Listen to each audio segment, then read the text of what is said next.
कराडच्या विविध मान्यवर व पदाधिकाऱ्यांचा भाजप परिवारात प्रवेश, दिग्गजांना धक्का देत मान्यवरांचा नेत्यांचा भाजपमध्ये पक्षप्रवेश.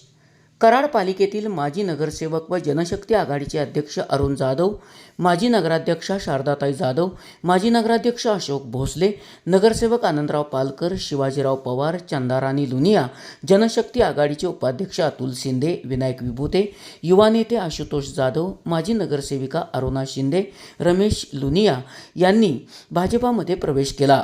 भाजपा प्रदेशाध्यक्ष रवींद्र चव्हाण व उच्च तंत्रशिक्षण मंत्री चंद्रकांत पाटील यांच्यासह मान्यवरांच्या उपस्थितीत हा पक्षप्रवेश पार पडला.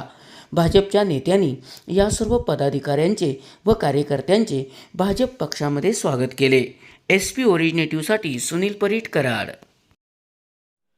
कराडचा जो ऐतिहासिक प्रवेश आहे की ज्याच्यासाठी अनेक वर्ष आम्ही पाणी घालत होतो, वाट बघत होतो आणि आज तो प्रत्यक्षात येतो आहे. म्हणजे जाधव वहिनी मान्यच करतील की किती वेळा आपण भेटलो आहोत. पण मी नॉर्मल लाईफ जगत असतानाही खूप आध्यात्मिकता जाणतो, जपतो. तर त्याच्यामध्ये असं म्हटलं जातं की प्रत्येक गोष्टीची एक वेळ ठरलेली असते. तसं ती आज वेळ ठरली होती. त्याप्रमाणे खूप मोठा प्रवेश आज या ठिकाणी होतो आहे. अशी स्टेज आली की कराड आणि मलकापूरला काही शिल्लकच राहत नाही आहे.